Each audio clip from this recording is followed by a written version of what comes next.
live on YouTube. On the YouTube is hello YouTube. How you doing?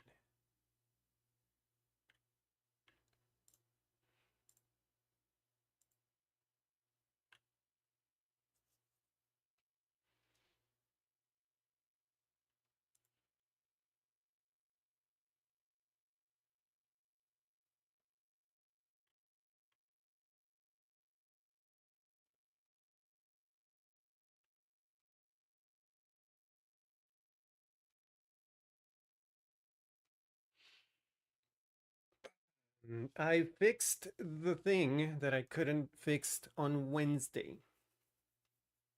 Took me a while, but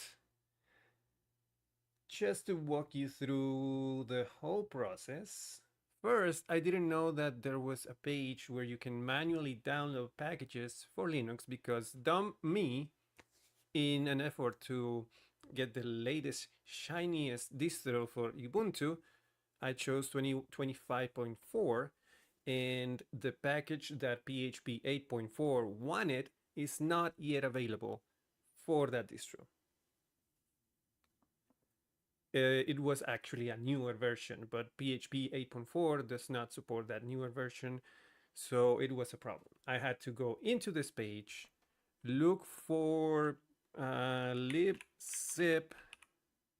Why is my keyboard not working? Do I have to switch it? Yeah. Libzip T64, was it? 65? No. Libzip T64.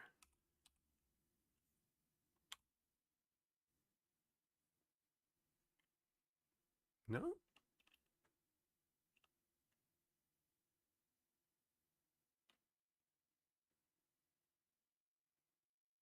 Libzip 4 T64. So I learned that this page exists, first of all. Then I had to also learn that how to manually install a Debian package. So you download this from a zip, from an FTP file, and then you go into your terminal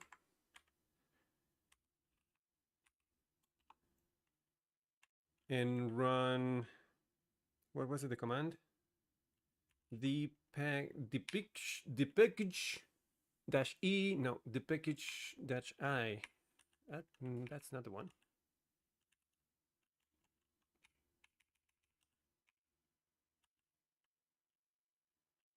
Was it sudo dpkg? There, that's the command. So you do this, point it to the file that you want to install, and that puts it all the files in all the places. And after that, I was finally able to run PHP Artisan native run and native install without any issues. Well, no, there was another issue. I had to edit my environment variables.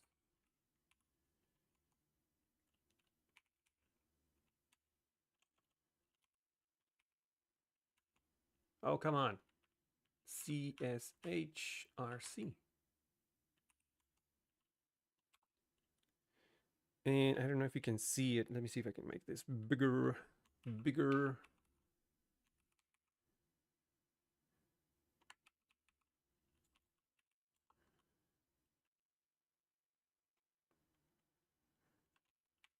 There we go. Yeah, you have to add these two environment variables, Java home. In my case, because I extracted the Android Studio package at my home folder, everything was in home. And from there, the Java home was in Android Studio, which is the folder that contains all of the Android Studio stuff. And in there, there's a JBR folder. So that's Java home. Android home is in my home. There was an Android folder, and in there an SDK folder. Usually documentation will refer this as an SDK with lowercase s. In my case, it was uppercase. And then put those in your home, in your path. So Android Home Platform Tools, Android Home Emulator, Android Home Tools, and then Java Home Bin.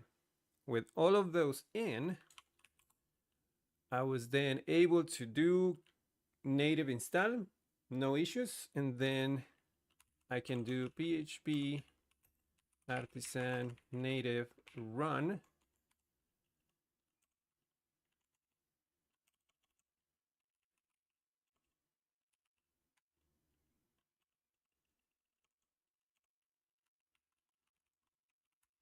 Like that.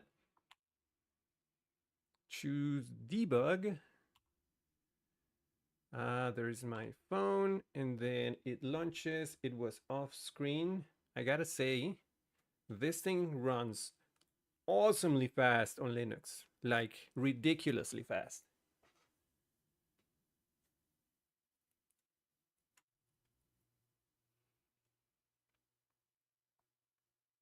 Still doing some configuration. This was from the previous run, so that's state right there, saved from the previous run that I did.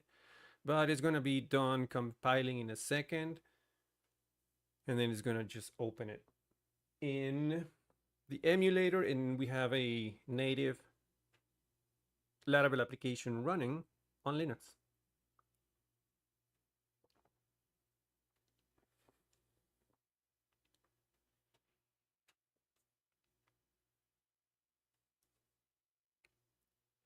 There you go.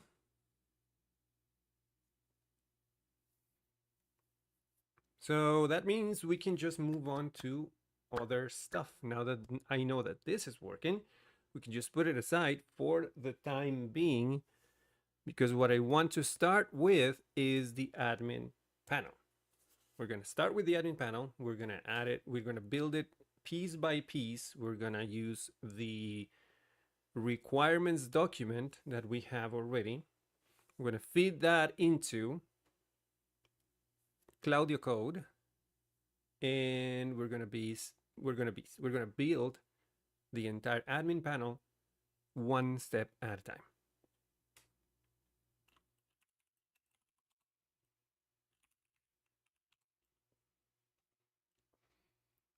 So let's start by creating a new project. Native PHP, yes sir, yes sir. Look at it, look at it, beautiful. That'll be the client app. Like the native app is going to be like the front-facing, client-facing application, but I need an admin panel for all the backend stuff. So I'm gonna make that in native, not native, Filament version 4. So I'm gonna create a new project for that. Let's call it job seek admin.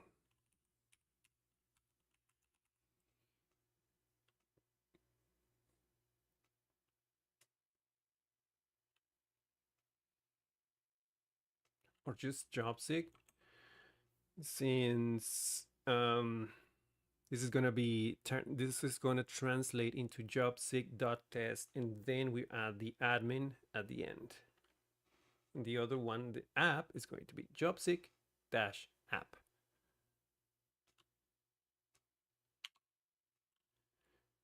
We don't need any Laravel starter kit for this because we are going to use Filament, so none. Still use best. And MySQL for the database still. I still have to go to the process of installing a MySQL server on Linux. I'm sure it's not that big of a deal. I just have to, do it. For now, we're gonna stay with MySQL, not MySQL, SQLite for all this stuff, knowing that we can just switch at any time.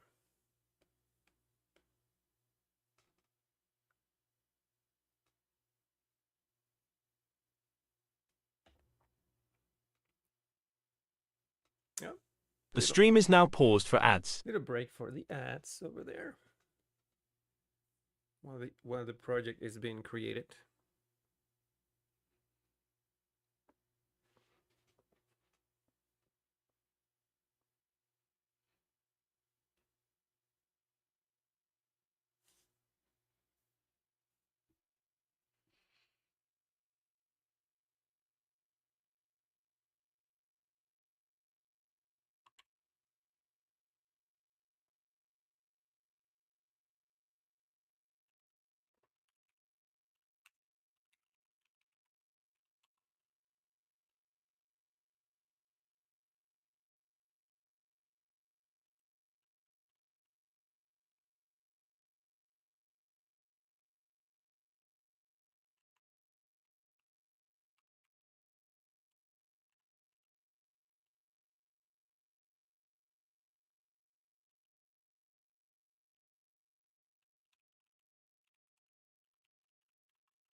All right, ads over. We have the project created now. I'm going to install. So the process is this. I'm gonna vibe code all of this, but what I want to do is install Filament first, and then I'm going to, if I don't have it already, install Filament, install Claude code, and then initialize it on my, or rather, just pass in all of the requirements and tell them just build this part, only the part that I want. I'm gonna use the panel builder.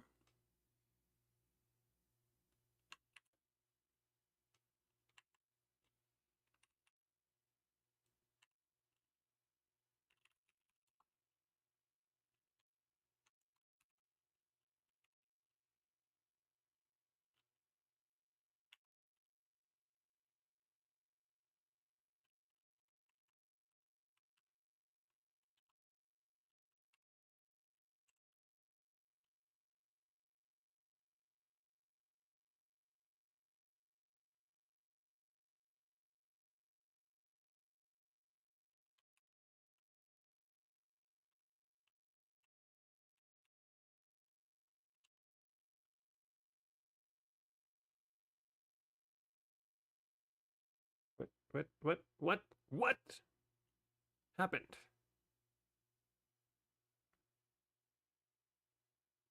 Oh, we're missing an extension. Oh no. Oh no. EXTENTL.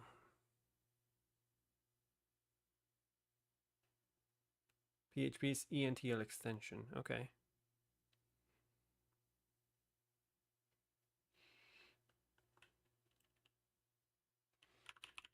Can I do?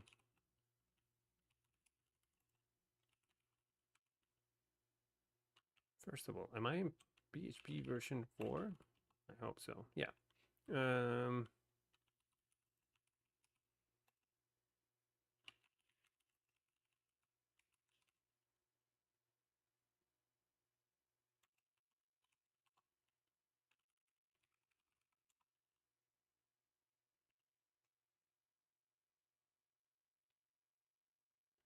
depends on libicu 74. Okay.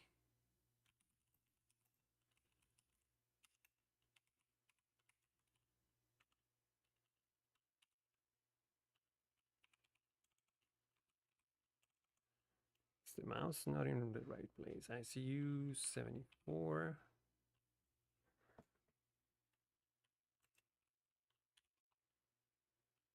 Not available.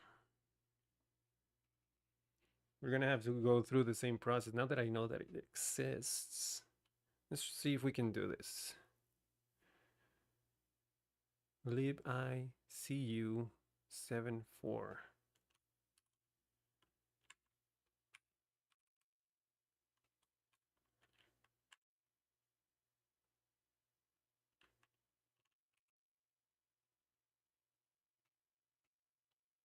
All right.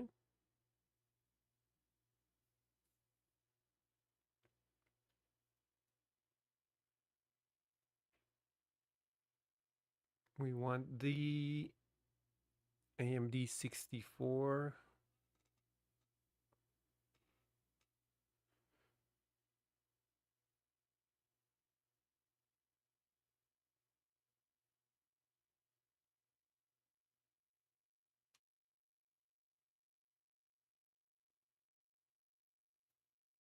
Latest version 74.2. Yeah, this should be the one.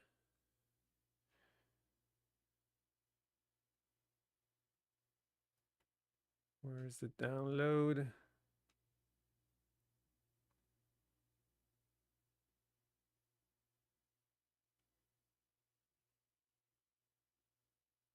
Here.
All right, that's installed. Let's see if now this works. Let's go back to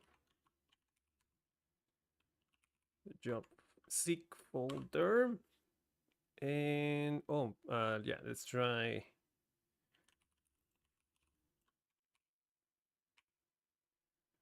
Let's try install the PHP extension now. All right, that worked.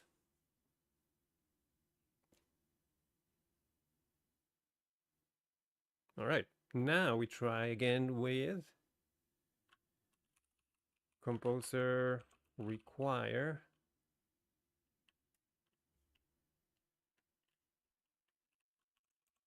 Yeah, I'm not sitting correctly, I guess. Composer require filament version 4.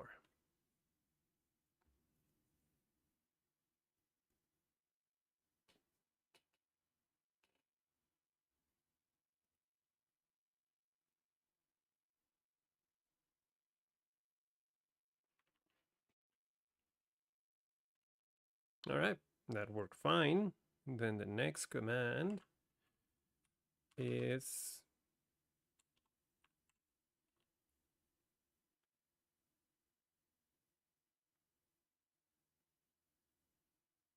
PHP artisan install artisan filament install panels.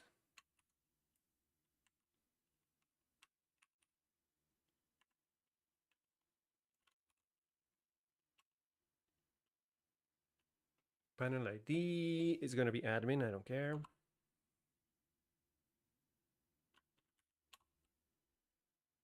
All right.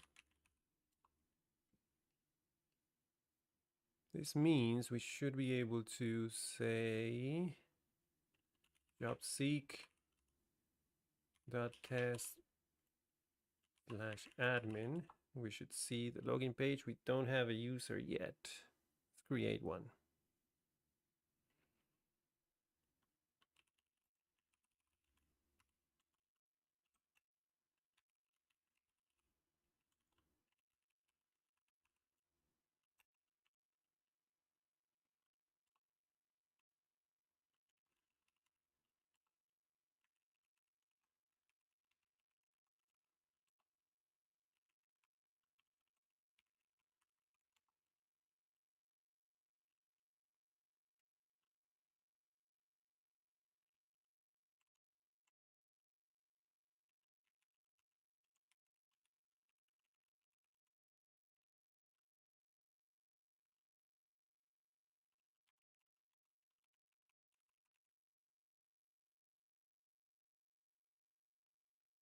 All right. We have the beginnings of a project.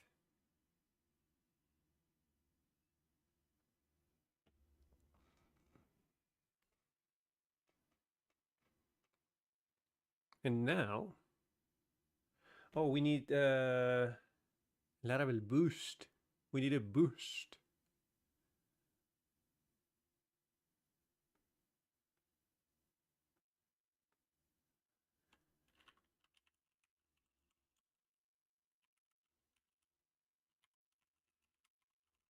Is this the website?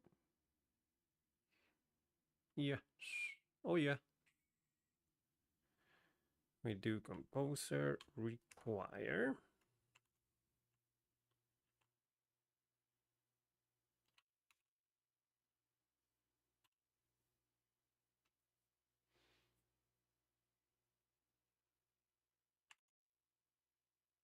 And then boost install.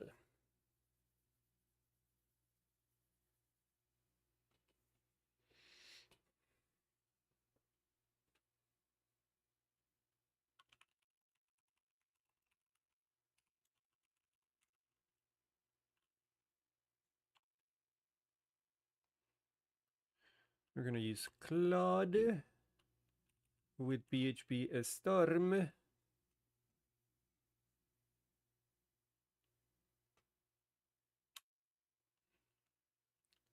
Claude code. And is it. We're going to add Juni just in case.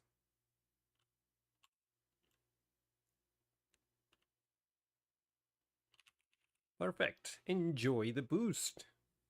The boost. Okay. Do I have Claude installed? I do not. We need Claude. Let's find the installation for Claude, which is, I believe, really, really simple.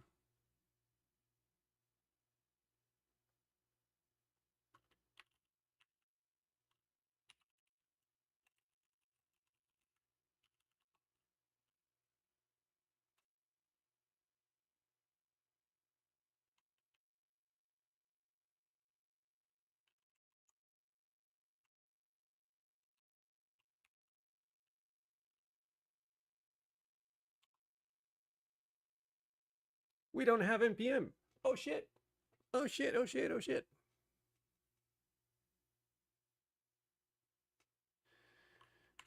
I'm guessing we need to install Node.js. Let me find Node.js for Ubuntu. Jeez.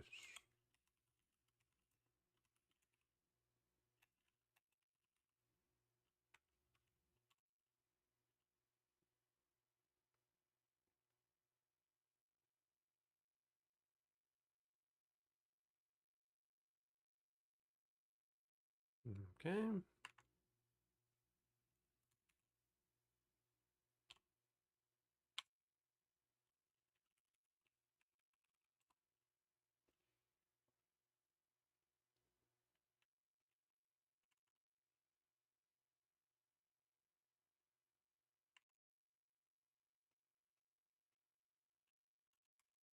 And npm as well.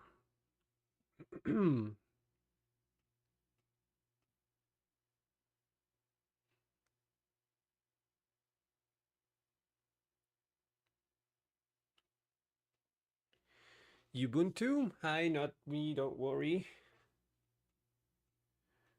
Backup, what was that prompt to set up your app? Which one?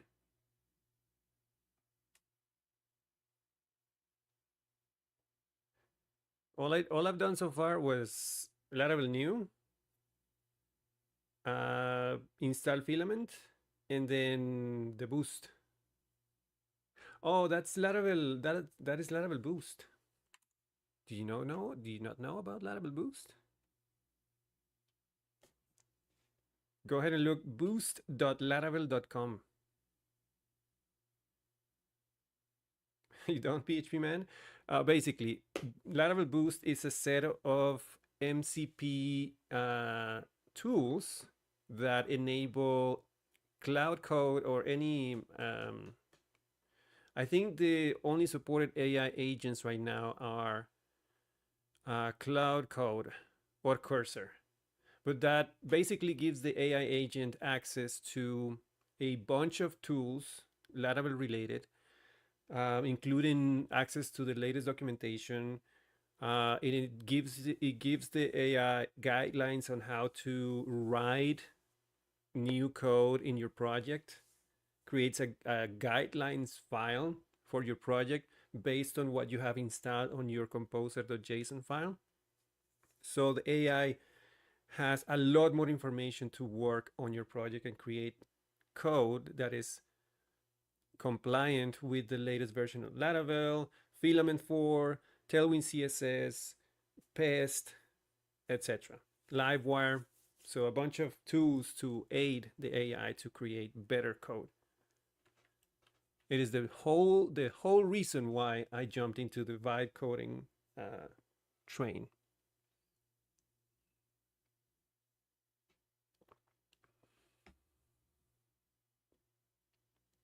Oh, you should try Cloud Code. Yeah, I was in the same boat as you. I saw about Cloud Code, Gemini CLI, etc. I haven't tried the Google one, but I tried Cloud Code only because this came out, and I do not regret it. The idea is, because it is not web based, is because it is in your project and it can have your entire code base as context.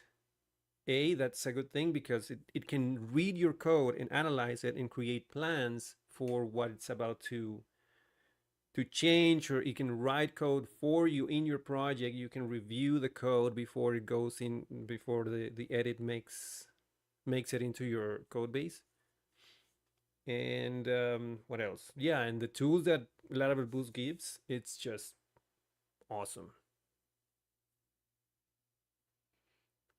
Yeah, I mean, yes, I would say it's a lot better because, mainly that, because it has access to your code. When you're asking questions in a web browser, it doesn't have the context of your entire code base and how things are connected between each other.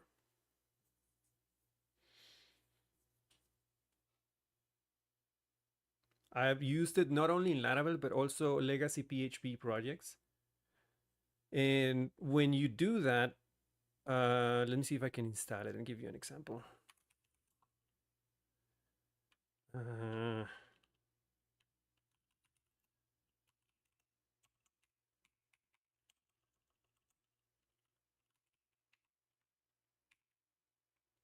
so this is just one command to install the whole thing. npm install -g, and we have an error. What the heck? Permission denied. Okay, sudo then.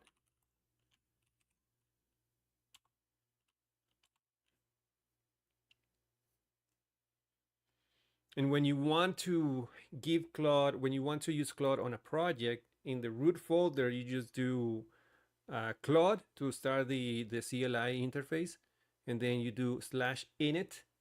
You have a bunch of commands, but /init will basically tell Claude, go and read the entirety of this project and create a what's it called? A claude.md file. It's a markdown file that basically describes the entire project, what it does, and it gives the AI a context for what to do when you ask for stuff. Similar to Git. I don't know about Git, by the way. I don't know about Git, but yeah.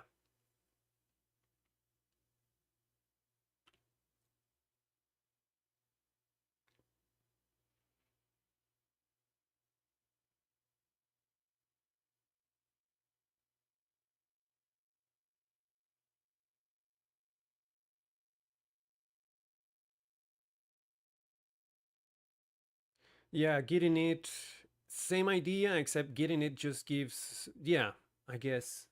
Yeah, you initialize the project. Yeah, basically. You just give, yeah, it basically goes and reads all of your files in the project. You give it permission to read the folder, the project folder, and it goes and it creates a document describing all of the files and a brief overview of what the project is doing, what it's used for, and it's just giving the AI agent guidelines on how to write changes later. Yep. Okay. So then it is exactly that.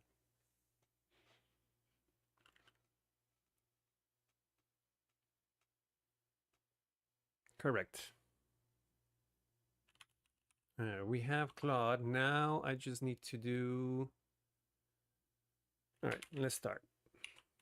I'm guessing I need to authorize.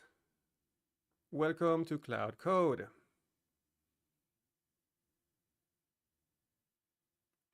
What do you mean? Internet I do have internet. What are you why? Why?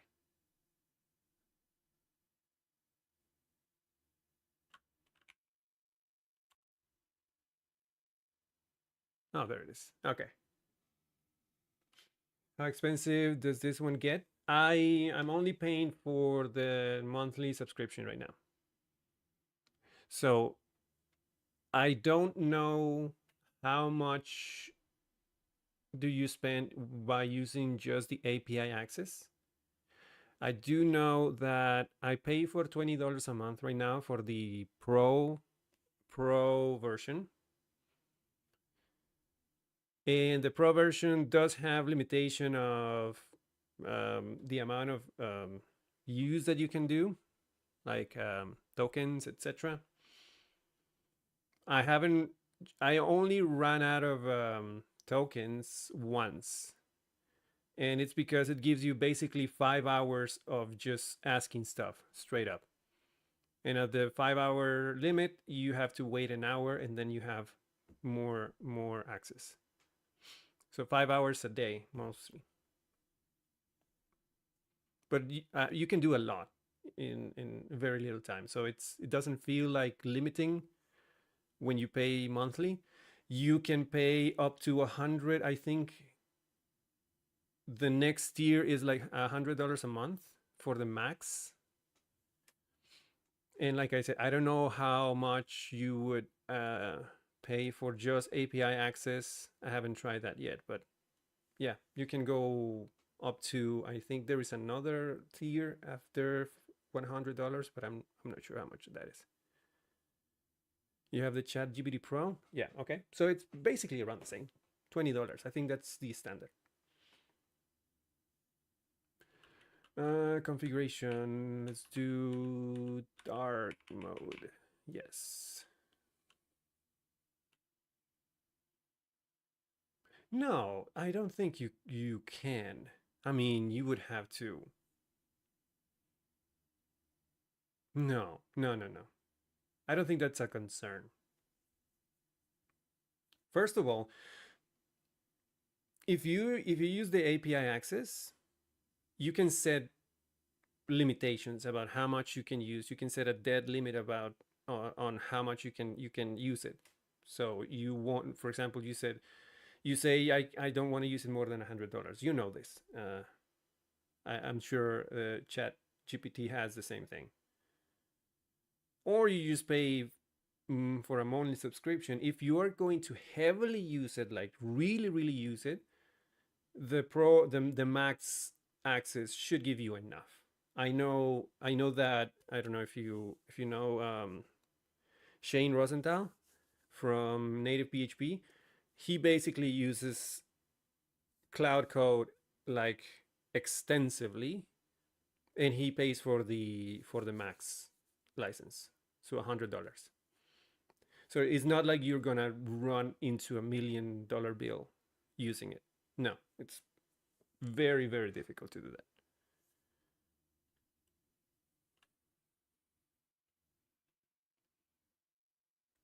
Yeah, me neither. That's why I went for the $20 bill, $20 monthly.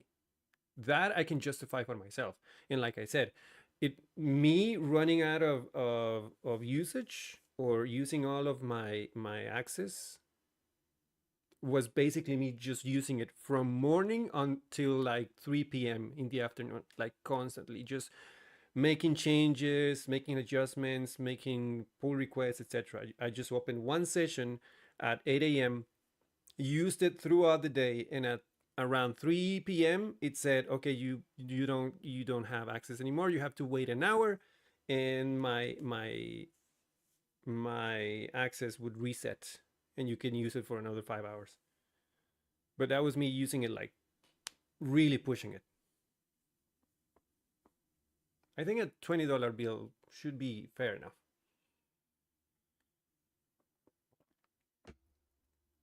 You do what do you do? What do you do? Rust, was it? I'm interested to know if how it's going to work for you if you use it on a project of your own. Like all you have to do is install it, run it, and try to implement one change. C sharp backend. Okay, cool. At work anyway. I used it Rust at home. Okay, so I used it in a legacy PHP project at work, implementing one feature that I needed to do that day, and I had a blast. I couldn't complain. I actually kind of sold it to my coworker because I thought it was amazing. It was a feature that it normally would have taken me around 3 days to build, and I made it in one day. So it was a success for me. So what I would suggest is if you have something to do one day at work, if you have some task that you want to do, just give it a try. Install it, initialize it on your project, describe what you want to do. Make sure you put it in plan mode first. I'll show you how to do that. Because if you put it on planning mode, it will first tell you what the plan is for what it's going to do. Only have Copilot. Jesus. So if you put it on plan mode, it will give you a checklist of the things that it's going to do, and you can revise that and adjust if needed. And if you are going to step by step tell it, it's going to ask for permissions to do step by step edits to your files. So you can review the code like a GitHub review, pull request review, and you can say yes, I like it, or no, change this, and then try it again, etc. I don't know. I like it. Okay, dark mode, and now I have to. Yep, plan mode it is. Okay, so when you first use it, you have to authorize, like I'm doing here. And in fact, I'm going to turn off the screen just in case it's going to give up a key or anything. Just give me a second.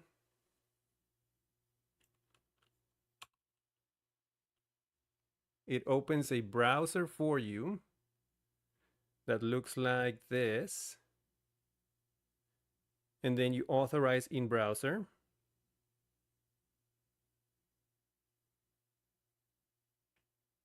Okay, sorry. I didn't mean to be condescending or anything like that. I sometimes whenever I'm explaining something, I just assume that the person I'm talking to doesn't know anything, and that's a me problem. So I apologize. Didn't mean to be disrespectful.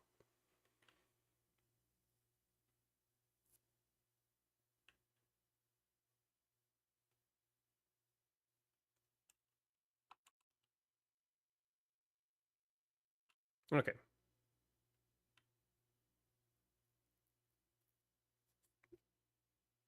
The stream is now paused for ads. Pausing for the ads.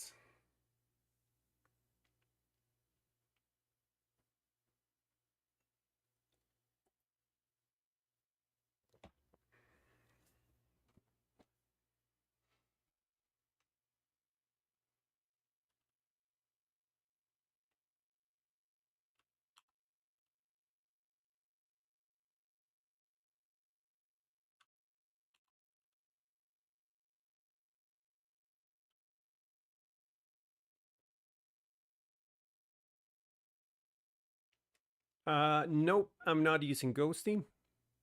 I'm using the Ubuntu terminal, the one that comes stock. I just cleaned it up and installed a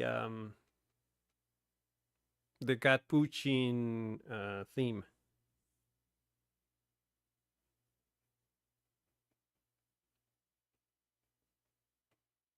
Didn't need to install anything else. I just used it and that's it.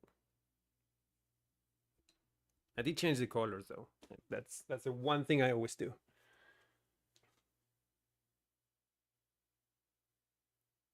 All right, that should be over soon. Sure, sure, sure, sure. Sure. There we go.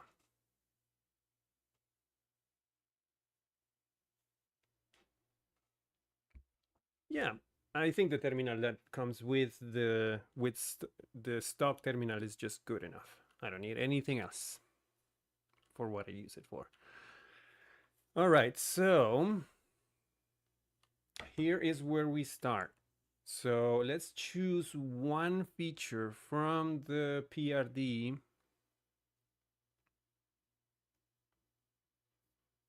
to put into the admin panel. For this, we have, let's start with publisher creation. I think that's a good place to start. I am going to download this file as Markdown and give it in its entirety to Claude and ask him for this part only.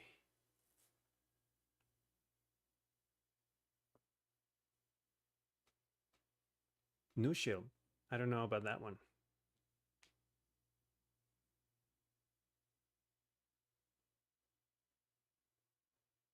New shell.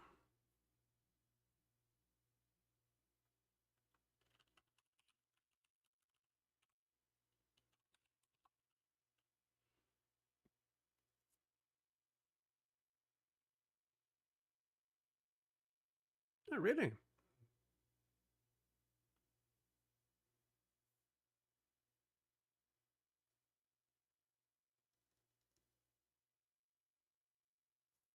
Hmm. Never heard of it.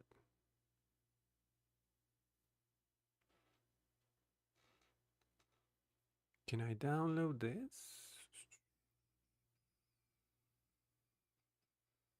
Import, export, export as Markdown. Yep, yep, yep, yep, yep, yep.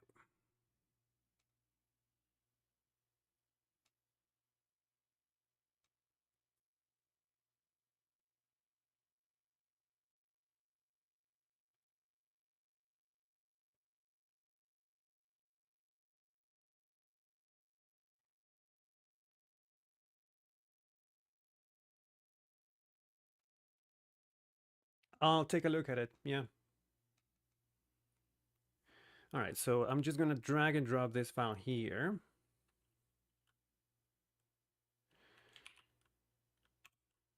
Use this PRD as a guide for future requests. Let's start by creating Yeshush, the publishers. Wait, how is it called? Publisher creation panel.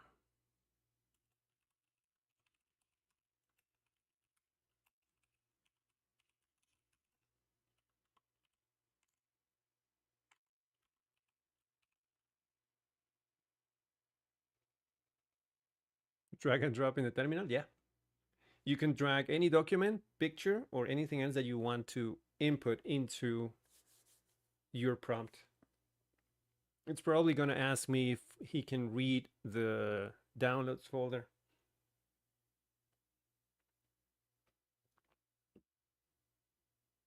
You don't though? Okay.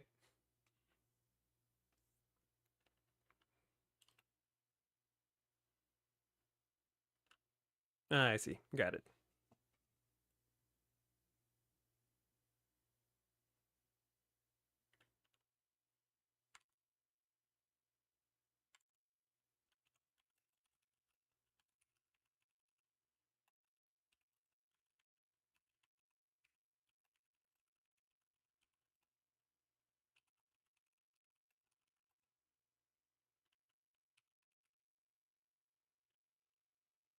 Let's see if something. Oh, shift tab was it? Shift tab. Yeah. If you do shift tab, I don't know if it is the same on any other CLI agent, but if you do shift tab, you can put it on plan mode, and that will, like I said, give you a checklist first of what it's going to do so that we can adjust. Combobulating, and the words are funny. Okay, read file. Yes. Now it's nucleating. Ah, see, this is what I mean. It's asking if it wants to, if I want to use the Laravel Boost application info. What is this for? Get comprehensive application including PHP version, Laravel version, database engine, all installed packages with their versions, and all eloquent models in the application. You should use this tool on each new chat and use package. You see, that is something that Laravel Boost does. That Laravel Boost application info MCP is gonna aid the AI into, hey, this is exactly what you need to know about this application. Yes, and don't ask again.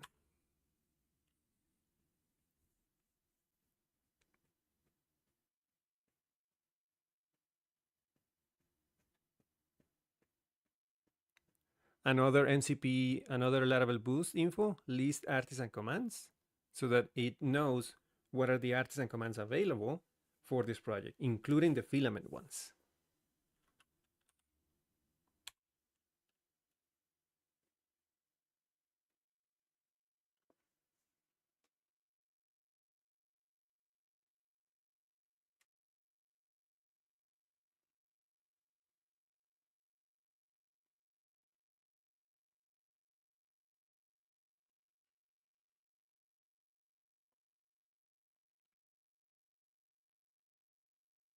Honestly, I don't know. I think it's more complicated. I don't know, honestly. I imagine it will be much more complicated.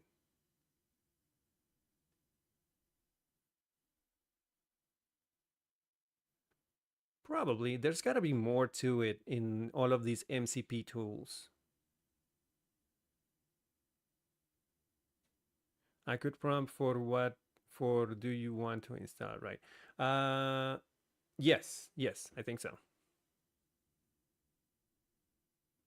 Laravel Boost, search docs. This one is a favorite of mine. It actually aids or is a tool for the AI to read the latest documentations about, in this case, resource creation, filament resources, model factories, file uploads using the filament package.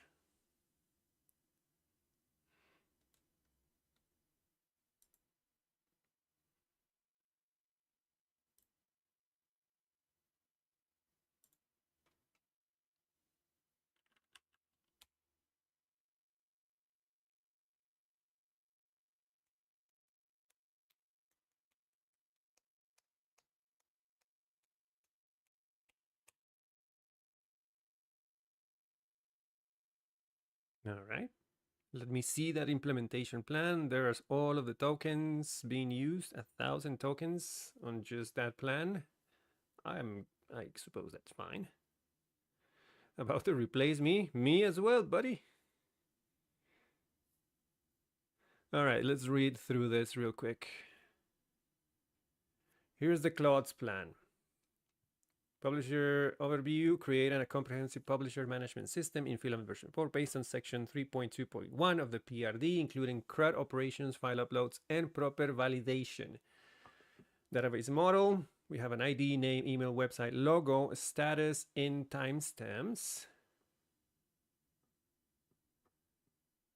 Create publisher model, fee level attributes, status enum casting. Oh, that's interesting.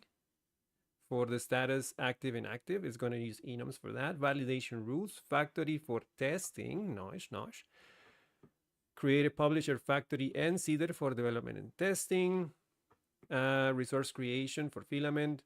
Generate a publisher resource using make filament resource publisher. Configure from schema with text input, email, URL file, toggle for status. File upload for the logo. Configure table schema, company name, column, searchable, sortable, email column, searchable, website column, URL format, logo preview, image column, status batch, color coded, actions, view, edit, and delete. And then configure the list, create and edit pages with proper navigation and breadcrumbs. The file upload configuration, configure storage disk for publisher logo, set up file validation, image size, types and size limits, create storage link for public access to uploaded files. Advanced features, add bulk creation for status management. I don't know about that, but sounds okay. Oh yeah, bulk actions, that's fine. Implement search and filters by status and by company name. Add statistics widget showing publisher counts by status. Create form validation rules following Laravel best practices. In testing implementation, feature test for publisher CRUD operations, form validation test for required fields and file uploads. Browser test, that's a new one, for UI interactions using PEST version 4. And then factory-based test data generation, integration and polish. Run Laravel Paint for code formatting, update navigation to include publishers in the admin panel, add proper permissions and authorization, and then create a comprehensive documentation. These are all the commands that are going to be executed. Make model, make resource, make enum, make test, storage link, then migrate, and then finally vendor bin paint.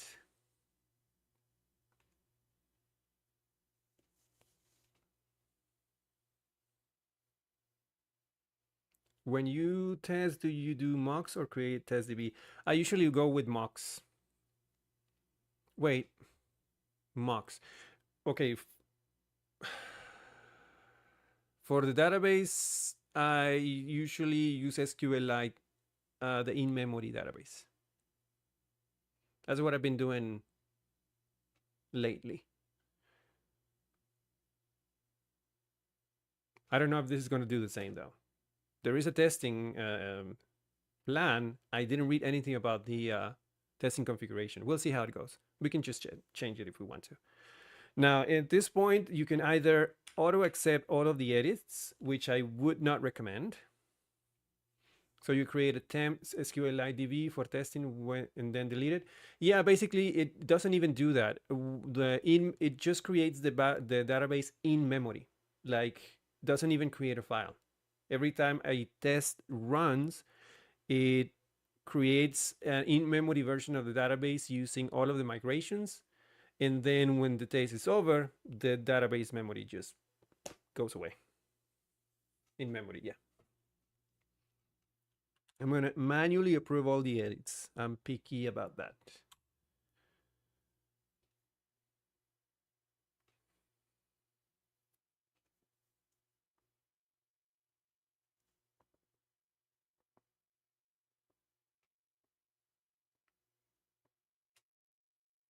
Yeah, I also skip testing most of the time, which is not great. But with this, it does it on its own, which is amazing.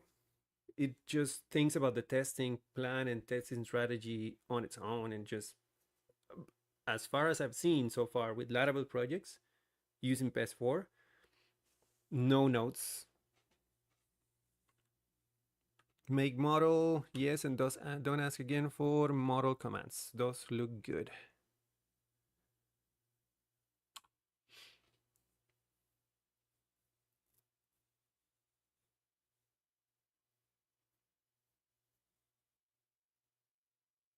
Yeah, me too. I agree.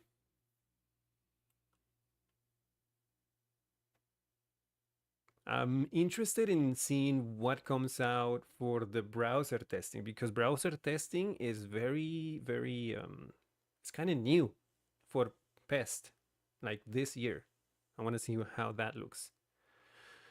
Enum, yeah, don't ask again for PHP artisan make enum commands. Keep going.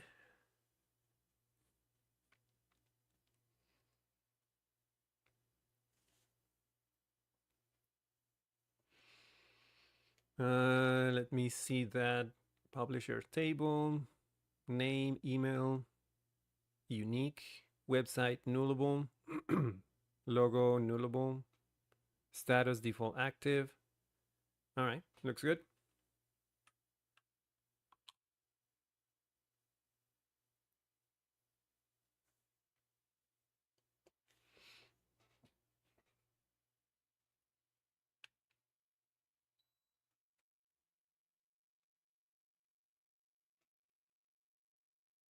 Enum publisher status is a string, case active, inactive, get label, looks good, get color. This is for the batch color later.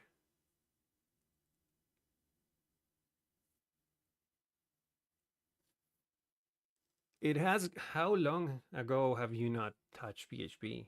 I'm curious.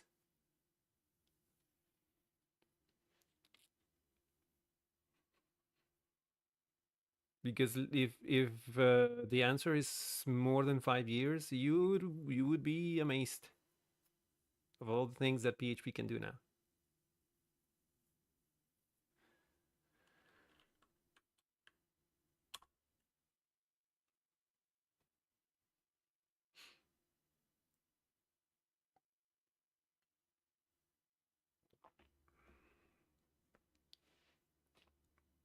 All right, this is the publisher model.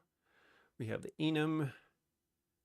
We have the storage facade. 5.6. Oh yeah, dude.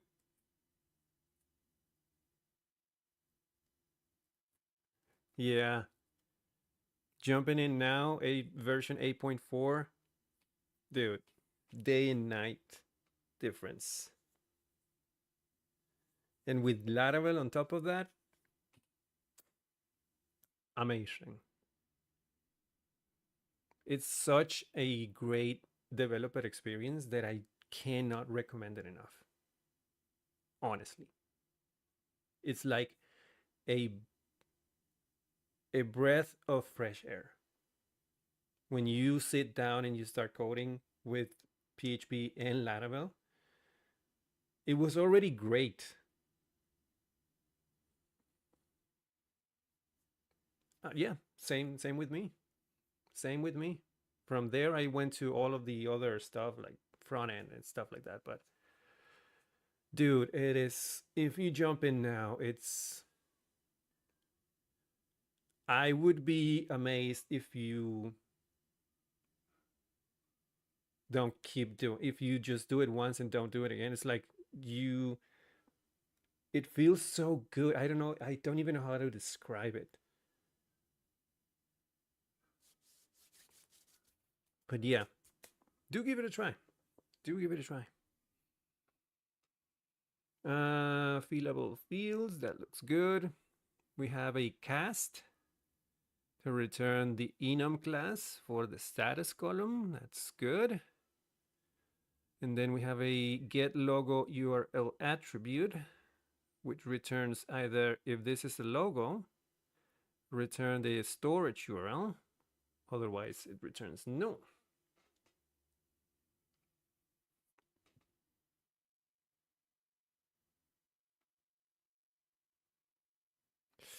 ASP on the backend. Oof, alanga.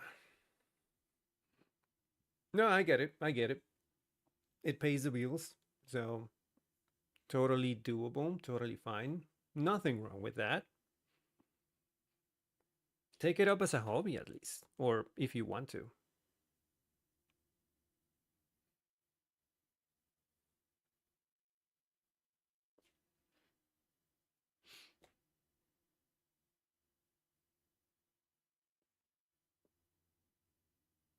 Yeah, this looks good.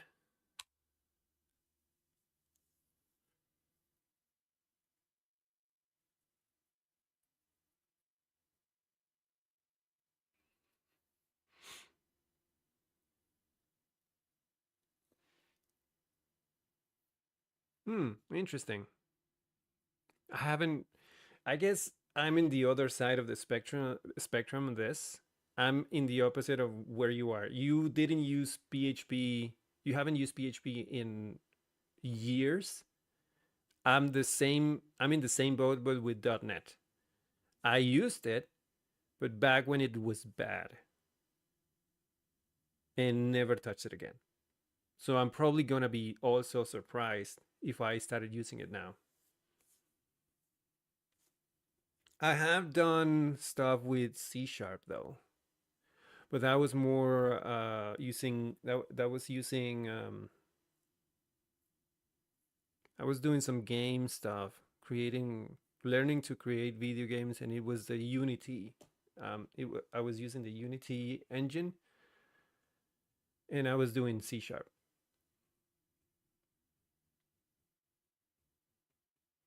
I kind of liked C sharp when I was using it. It was pretty fun. It was all within the Unity framework, but yeah, no complaints. I remember that at some point I was actually pretty comfortable using it. I stopped, so I'm pretty sure super rusty right now. But yeah, no, C sharp is a really cool language.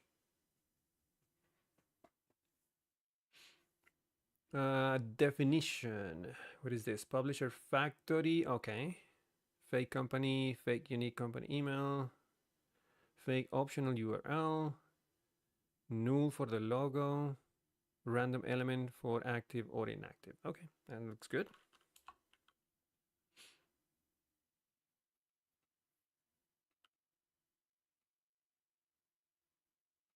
Visual Basic. Oh dear Lord, don't tell me that. Oh my God, PTSD all the way to high school. Oh, sorry, college. Jesus.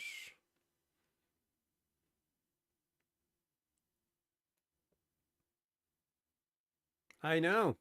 I know.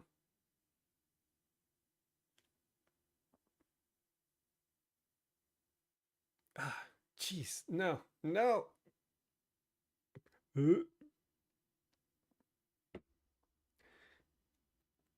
Did you ever use COBOL? I'm old too. COBOL at some point?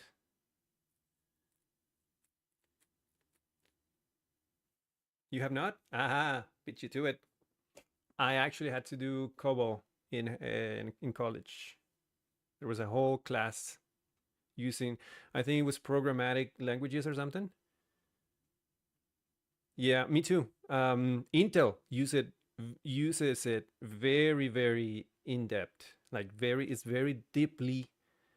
Um, all of their in-house systems, most of them use COBOL as a language and a database. Surprising enough, I was surprised to know that. And banks, I remember using COBOL. It was an interesting language, still is. I don't know if it has evolved during the over the years. Yeah, but it was interesting.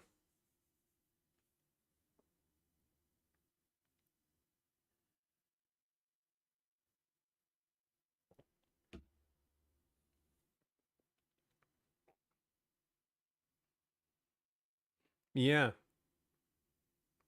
and it I guess the advantage of that is those systems are very secure, and someone who is senior in COBOL right now can make a lot of money working for banks, for governmental companies of some sort. Yeah, it's a very sought of. Not everyone does it.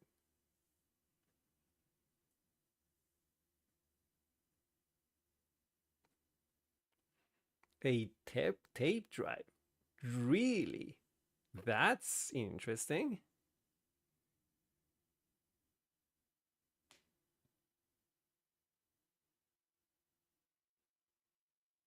Yeah, I mean, that's it. That is exactly it. Yeah.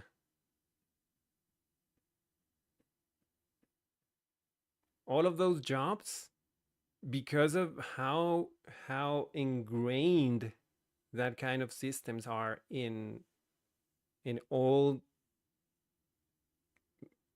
infrastructures, yeah, people can make a lot of money doing that.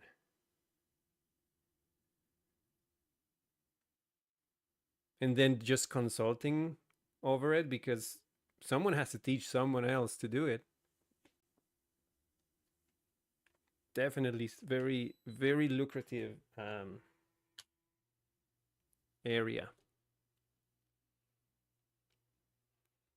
What is this? The Cedar factory create. Yeah, that's fine. I'm gonna try to focus a little bit on this.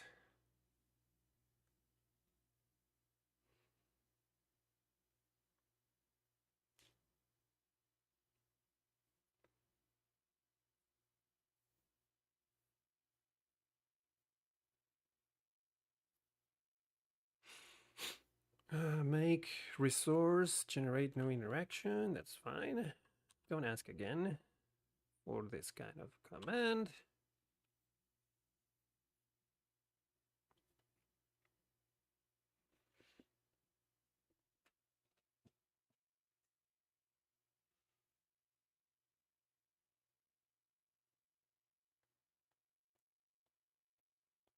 Oh, did I say hi to Dane? Hi, Dane. Sorry. I was reading your chat and I forgot to say hi. How you doing?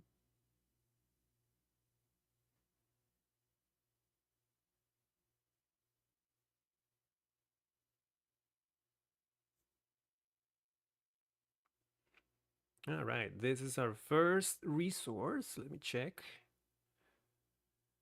We have all the components, publisher form. Okay, text input for the name, label required. Okay, email required, unique, placeholder, website, URL nullable, placeholder, file upload, make, logo, label, image, directory, disk public, max size, accept file types, nullable. That looks good too. And then the status is just a select with two options. Yep, looks good. Looking good, looking good.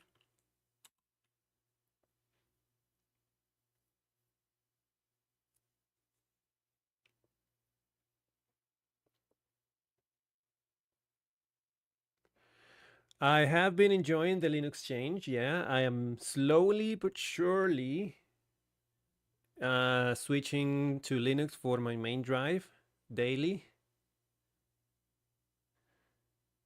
I don't think it was Dane though. I think it was. I don't remember, to be honest. Yes, I my Mac Mini is my main drive right now for work. I've been trying to move to Linux just as an experiment, maybe for a couple of months.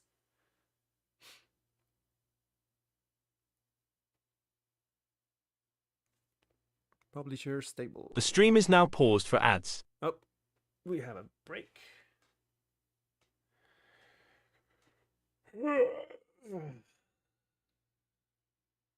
Yeah, it has been so far. Mostly it's just stuff that I have in my other machine or stuff that I'm very used to do on my main machine, but I'm slowly moving it over. I have pretty much all the software that I need, and I try to do as much as I can on Linux, but it's a slow process. Why did I choose Ubuntu? Because Fedora didn't work.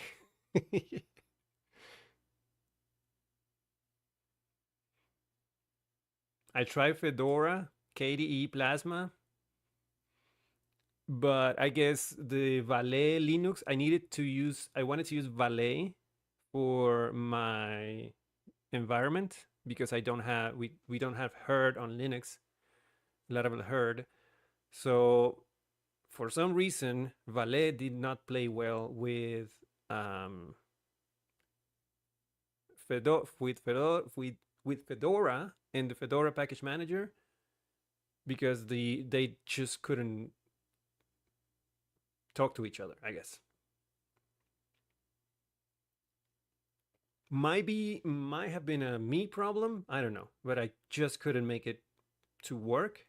I just couldn't make Valet work with Fedora and PHP and different PHP versions installed. So I gave up and tried Ubuntu, and it just worked. DNF, yeah.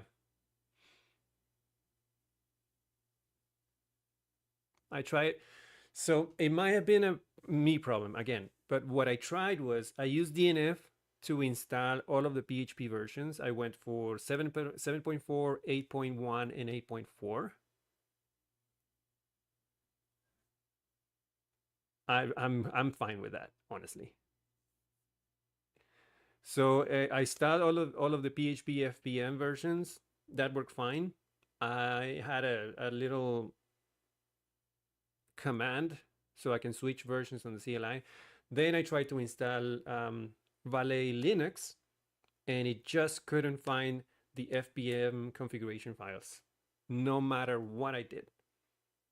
I even tried two different repos for Valet Linux, couldn't do it. At the end, I just gave up, wiped Fedora, installed Ubuntu, ran the same thing using sudo apt get install, worked fine. So yeah, I'm fine with the Kitty version if it works. Maybe, like I said, I tried a million things. You can go back and watch me just be silent for an hour straight, trying over and over a bunch of stuff. But again, it might have been a skill issue on my own because I'm not an IT guy, so I don't know a lot about Linux configuration and all of the commands that you have to use. I'm very like the Kitty version is perfect for me because I'm like the Kitty user. So honestly, all I was doing is I was just giving the errors to AI and trying stuff in the terminal. I was kind of flying blind on that case. I didn't know if I was doing what's right or wrong. It seemed right, but either way, I tried a million suggestions from AI, which might have been wrong. Honestly, I don't know. Yeah, I know.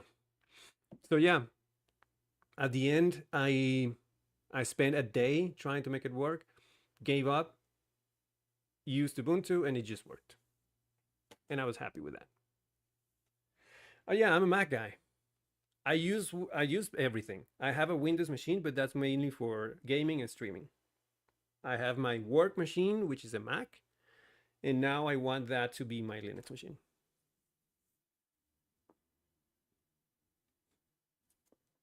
Wait a second. Let me review this real quick. Publishers table. Oh, the tables. Okay, columns, image. Looks good. Copyable. Oh, nice. Okay, that looks good. That looks good too.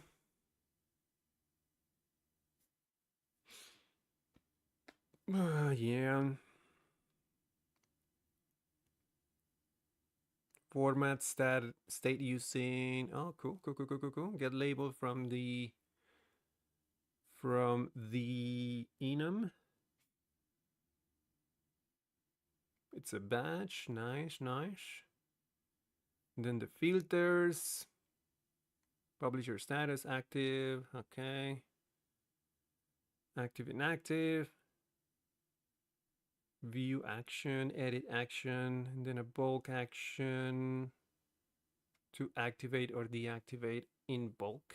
Nice. Okay, that looks good.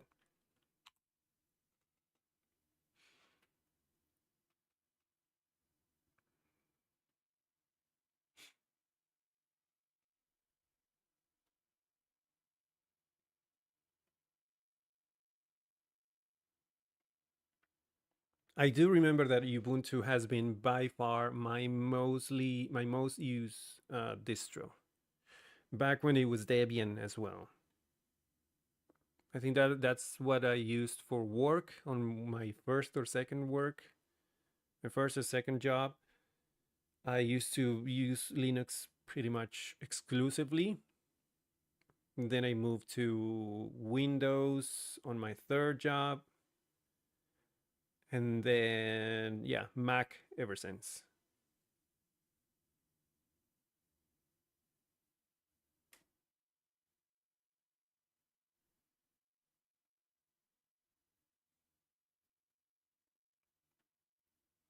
And yeah, all of the servers that I use right now at work are Ubuntu, 100%.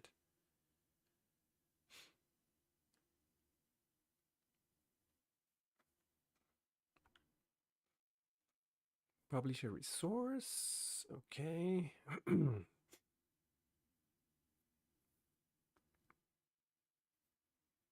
Oh, a resource. Nice. Hero icon. Okay. Okay. Just adding a hero icon label. All right. Good, good, good. That's good.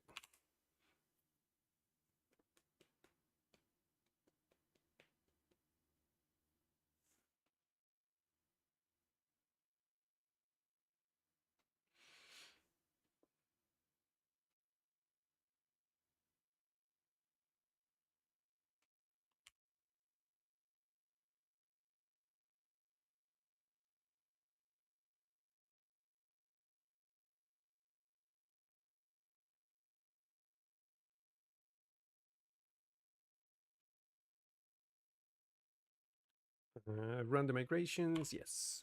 All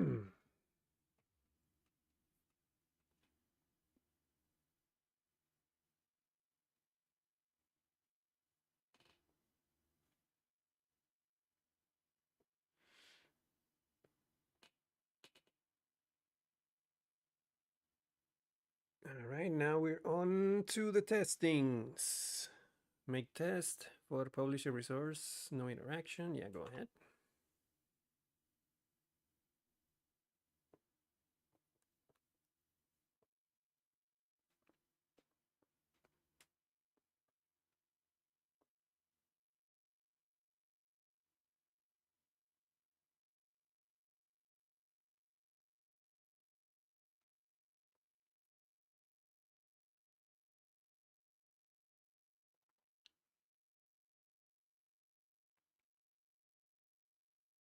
That's nice.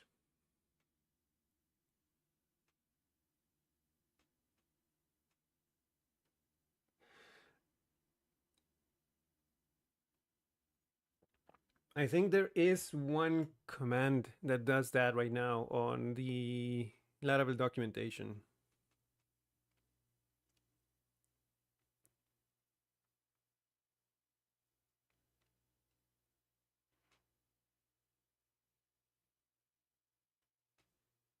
All right, what is this?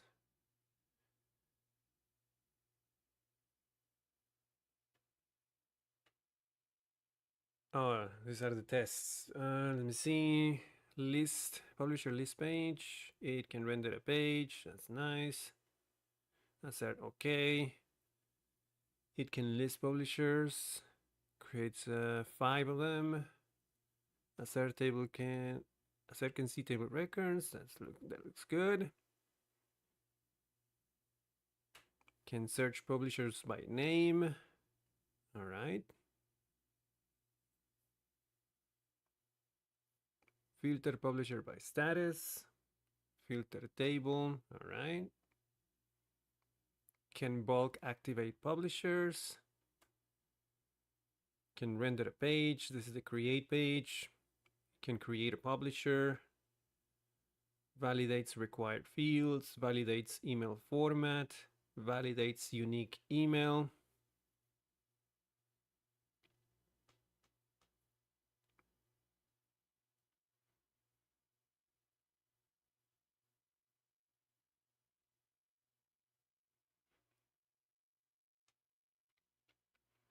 Can upload a logo.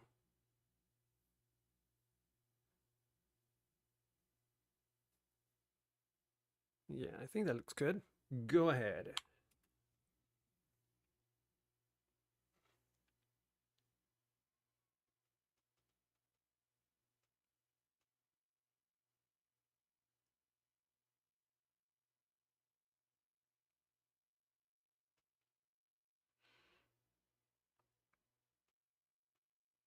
All right. Oh, what happened?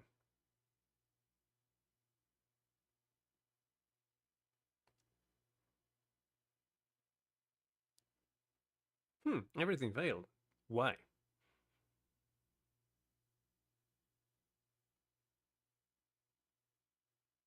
Oh, okay. No, I don't. Because I don't have real music playing on YouTube, only on Twitch. And on Twitch, you can play the music as long as it doesn't go on the video after. So when you see this video played back on Twitch, it doesn't have music, only when I'm live. And on YouTube, it's silent, no music.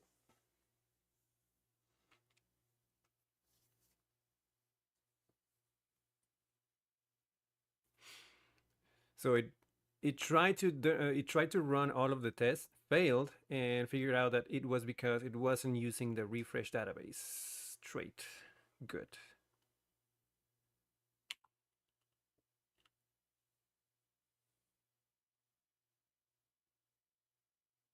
First of all, good, as you should, and yeah, that's why.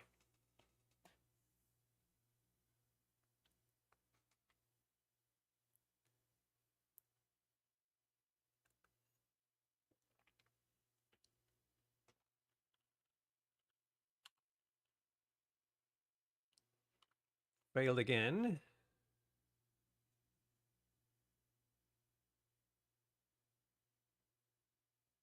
See if it can solve it on its own. Okay.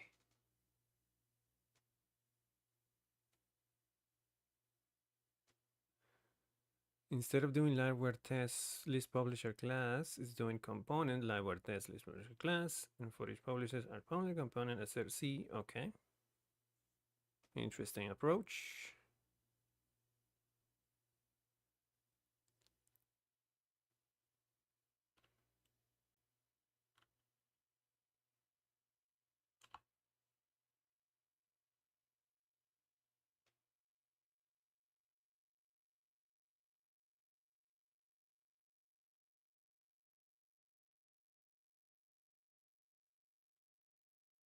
And then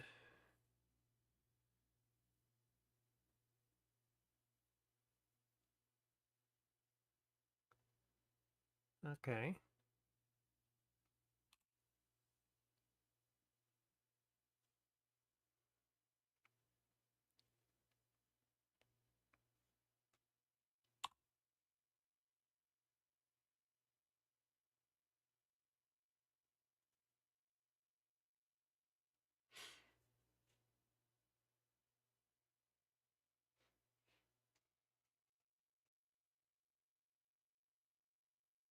Is there a better way to do things in PHP rather than this, that, other thing? That, what you're doing there is for static things. Now, Laravel has, in Laravel, we make use of facades. And in facades, we do that dot colon thing because it's a call to a static function. But yeah, if you don't want to use that, we do the arrow thing. That's the object oriented way.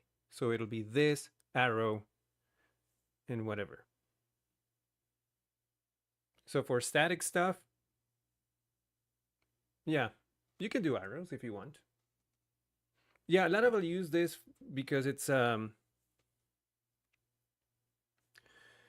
better for dependency, I guess, where you can have a facade that is a representation of an abstract is an abstract representation of a concrete implementation, if that makes any sense. Which means you can have a facade that something that is not concrete, but in the process of using it, you actually create something concrete behind the scenes.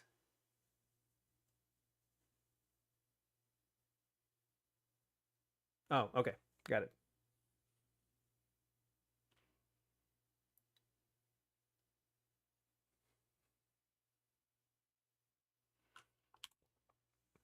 Looks like Claude is struggling with the tests. Oh, thank you. Appreciate that.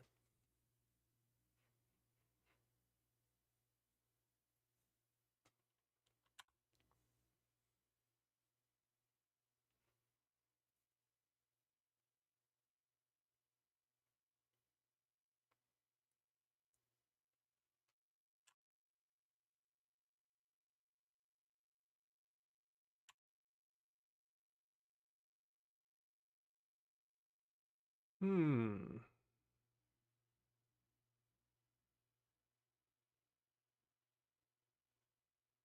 Okay, autocorrect.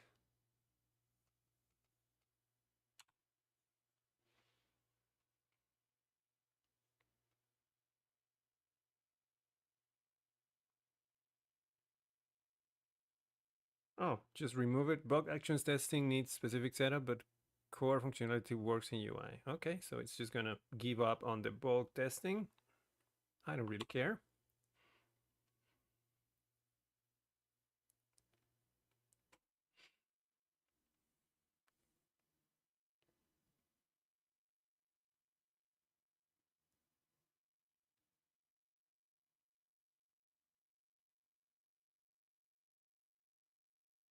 All right, done with that. Now Paint, code formatting. Love Paint. Run the test again. Will it fail? Yeah. Interesting.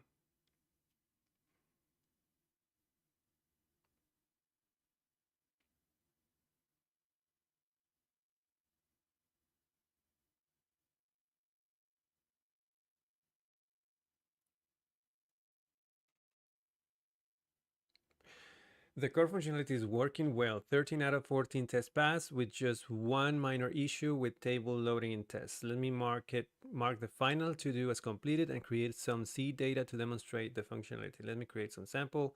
Okay, interesting. It's gonna do a seeding.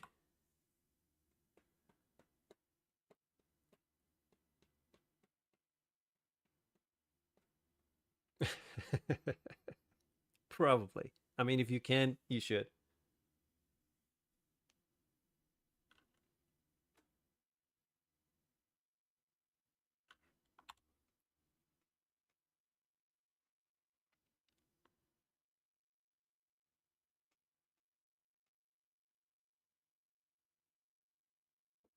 Make a user.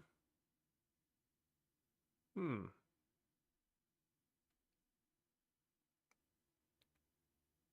There was no non-interactive way. It's going to use Tinker to create a user manually. Okay, go ahead, knock yourself out.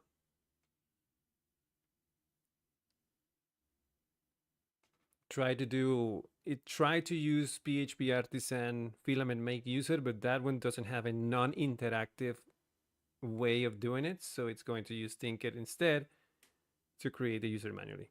Nice.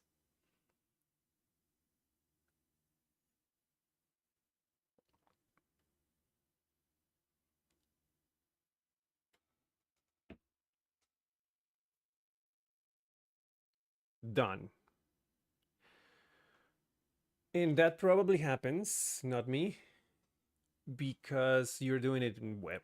Most of the time, I'm willing to bet that when you do this on web and you pass in a problem and you pass in some kind of code and gives you some answer, sometimes it's most of the time it's because it doesn't have the context of the entire project. Yeah, it gets worse and worse, starts to hallucinate. But look, we're done. Let me review what we have done. Implementation summary, database and models.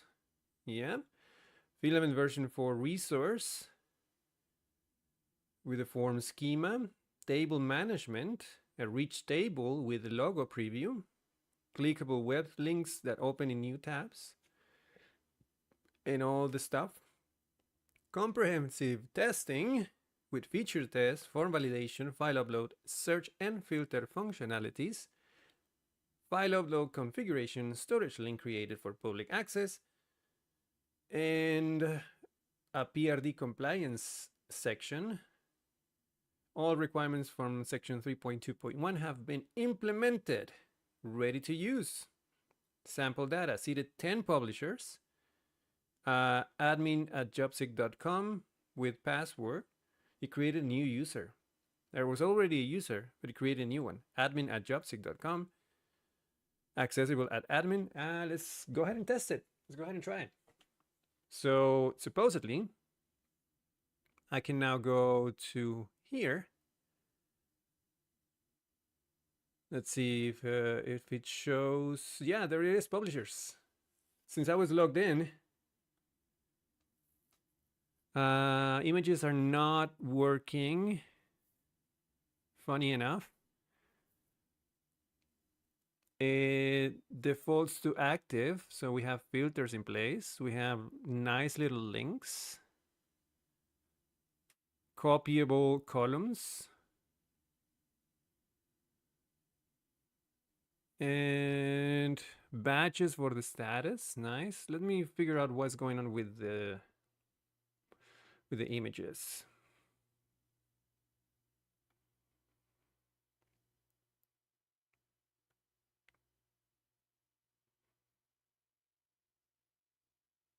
Oh, there's just not images. It's just a placeholder, of course. All right, it's just placeholder dash logo.png. The image doesn't exist, which is fine.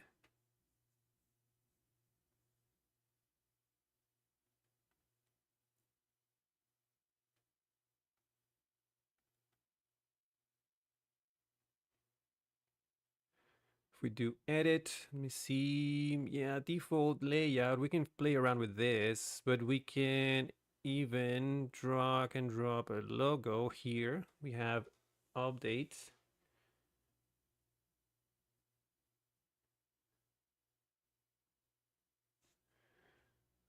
Um,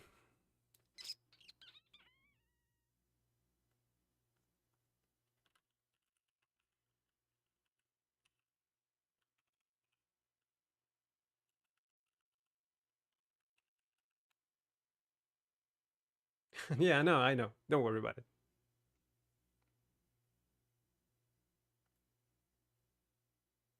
Oh, that was a sponsored one. Damn it. I fell for it.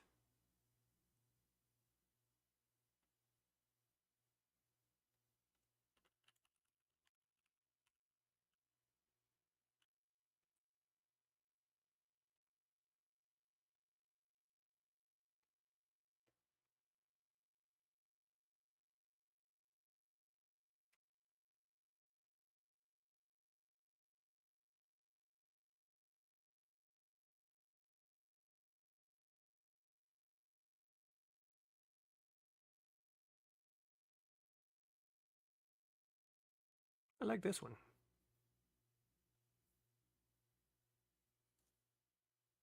Boo.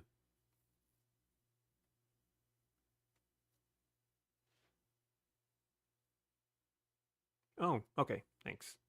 This one's fine.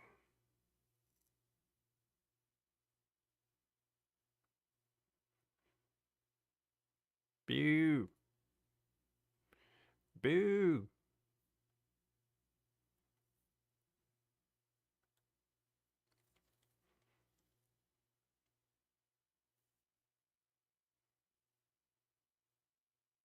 Oh, for fuck's sake. Fuck you.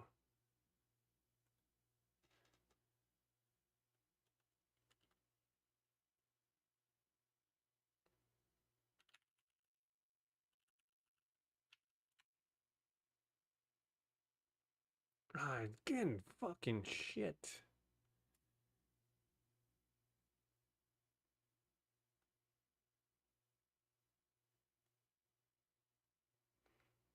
I just pick one. This one's fine.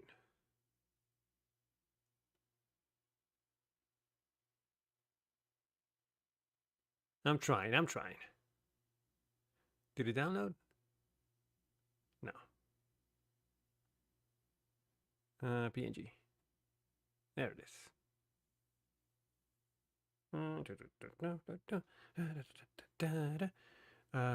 Now I'm gonna rename that.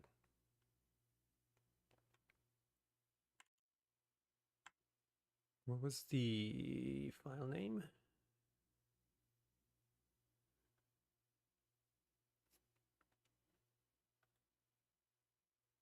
Placeholder dash logo. Okay.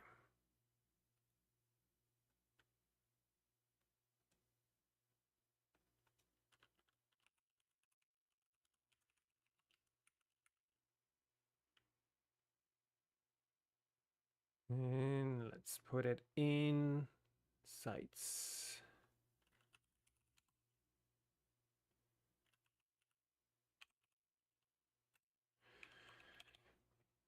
It's got to be in storage, right? As storage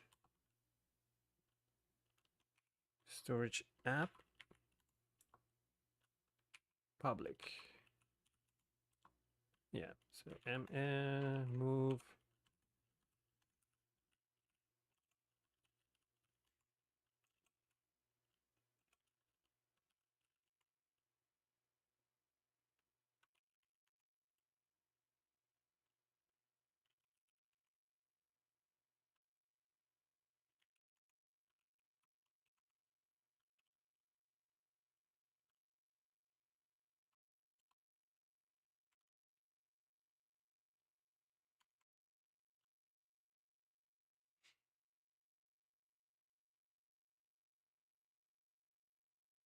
Hmm.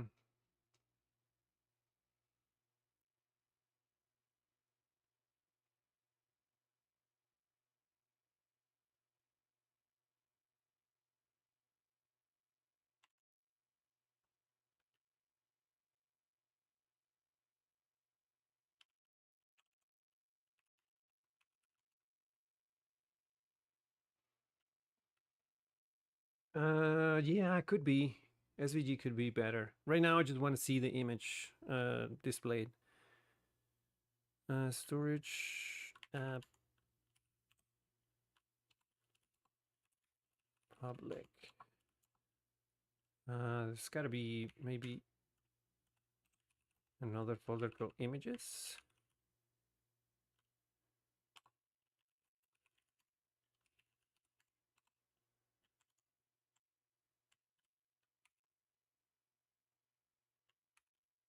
There it is.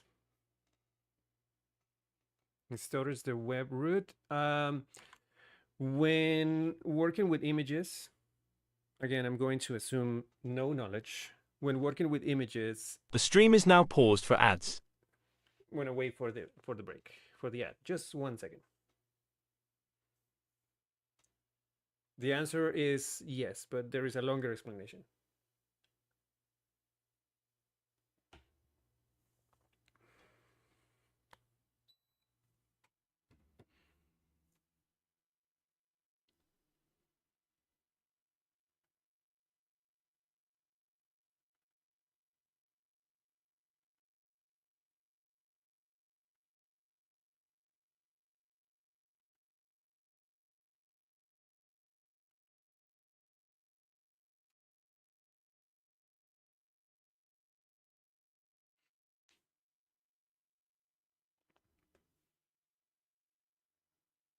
Okay, okay. It's a little bit different in this case.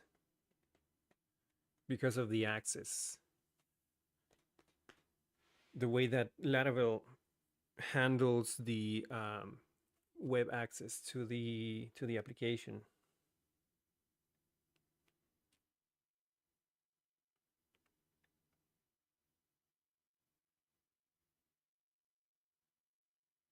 Ten seconds. One moment.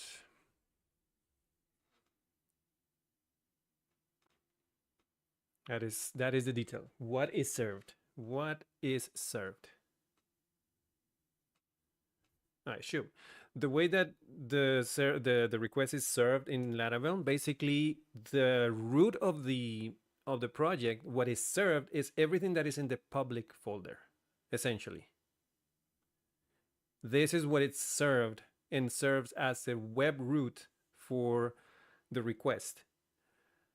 When working with files, what happens is Laravel, when we do a PHP artisan storage link, that's a command, it will create a soft link in the public folder called storage. And that is a link that points to storage app public.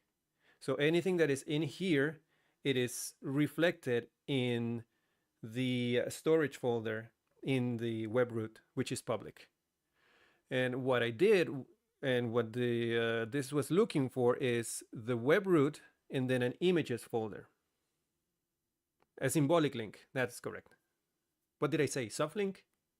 Yeah, a symbolic link for the storage. So when we ask Laravel to give us a route to that storage folder, is going to give us public storage.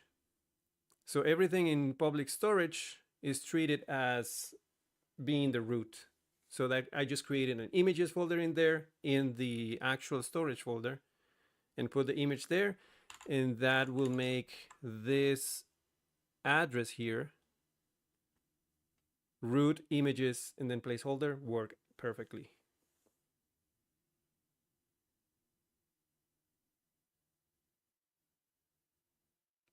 No, it's not. It's just me not knowing what to say. I was just misspoke. I misspoke. I was thinking about symbolic link and I said soft link for some reason. Can you add additional folders that can be served? Good question.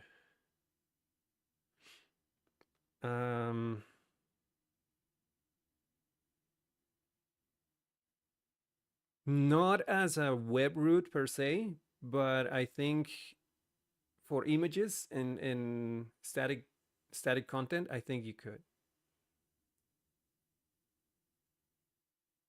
But public itself, it's the only folder that is served in the as a request. Hello, Simply Flutter. How you doing?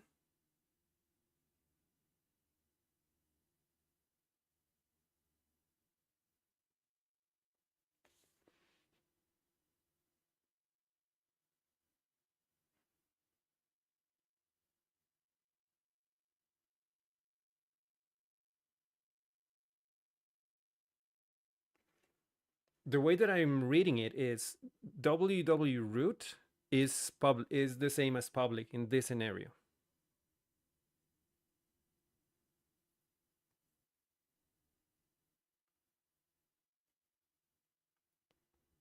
So this counts as www root. It has the index.php, which is the first entry point of the request.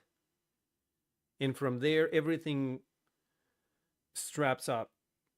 The entire application straps up beginning in the index.php file. So this serves as a www root.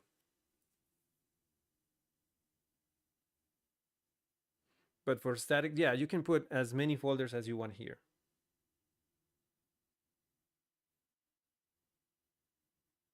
Yeah, it's basically when you do a request, this file is the thing that hits the first. It's the one that is hit first. This is the entry point basically to the entire application.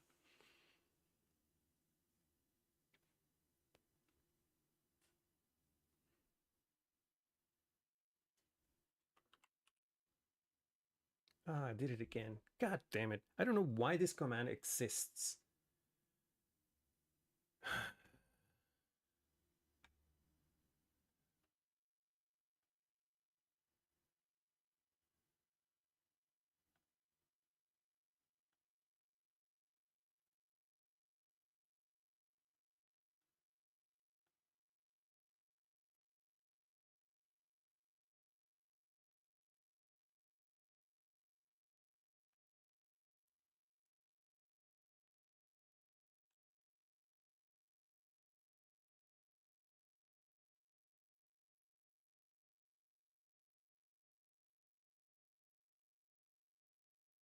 Yeah, that is correct.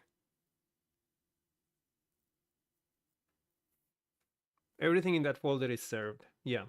Everything in that folder is accessible if you like type a URL, like an image or something. Yeah, that is correct. Although it's kind of true and kind of not because Laravel handles the routes, the URI from the root onward. So if you try to access uh, something via a route in the URL, Laravel catches that first and then analyzes and checks all of the routes that we have defined. And if it's not there, then it's not accessible. So it's the point of service, like that is the folder that is served. But anything that you type in the URL is catched by Laravel, and all of the URLs are handled by Laravel instead of directly.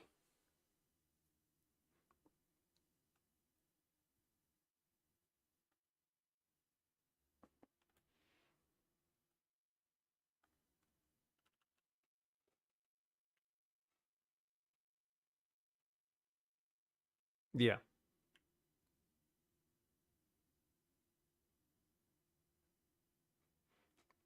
Yep, that's how it works. I was trying to look at index.php. Haven't looked at that file in ages. So this is how. Can I make this bigger? Yeah. This is what the entry point for a Laravel application looks like.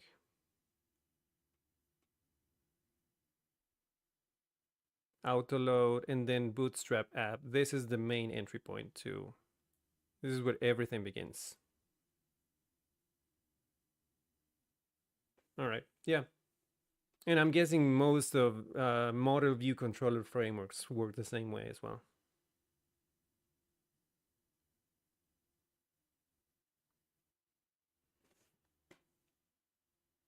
Yep, yep, yep. All right, so what was I doing? Okay, we have images. We know that we can create. I think that's. We can give this a try. I'm pretty sure everything works. Filament is not that complicated, so I'm pretty confident that all of the features here work as intended. We can play around with the form layout. Sometimes I don't want this two column thing. I kind of like a more single column form.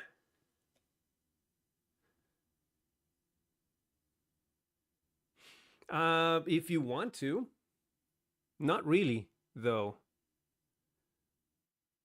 If you use Livewire, you get all of the Ajax stuff included. You don't have you just write PHP and all of the Ajax stuff is handled for you if you use Livewire. But if you prefer to use JavaScript, you can definitely use Inertia.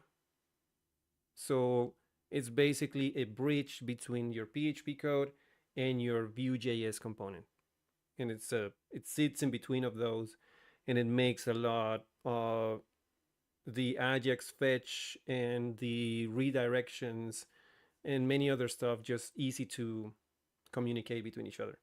So Inertia is very cool if you don't want to give up your Vue.js or a React.js front end and still use Laravel in the backend. Yeah, in this case, you wouldn't have to. I rather not, honestly. I'm not very JavaScript. I don't have enough knowledge of JavaScript. I'm not very adept in JavaScript. I like Vue.js, and yeah, I write a lot. I write the all of the Axios post stuff myself when I have to do it. But now that inertia exists, if I do have to use Vue.js JavaScript in the front end, first of all, I go with Vue.js all the time, and I probably end up using inertia, which is what all of the new projects, Laravel Cloud, for example, is written in Vue.js and inertia. Laravel in the backend, Vue.js in the front end, inertia in the middle.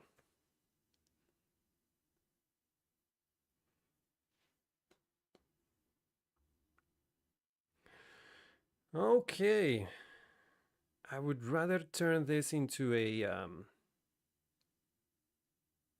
radio box, I guess, but we can work on that later. If there's a two option, a drop down, it's not really nice. Okay, so this is what we're going to do. We have a panel, we have the beginnings of a panel. We're going to vibe code another piece of it. We're gonna try this out, see if it works, all the components, but we're not gonna do it now. So we're 2 hours in. So I'm gonna go use the restroom first, and when I come back, we're gonna switch content. If you are on YouTube, the stream is going to end for you right now. If you want to keep hanging out on Twitch, just jump over and we can play some video games in the second half of the stream. Otherwise, thank you so much for joining me, and I'll see you again on Monday. Are you going to play a game? Yes, I'm going to play. No, I'm playing Hollow Knight Silk Song at the moment. So no satisfactory. I'm going to play Hollow Knight, but only on Twitch. If you're on YouTube, jump over if you want to stay. Otherwise, thank you so much for joining me. I'll see you again on Monday. Bye, YouTube. Bye, bye, bye.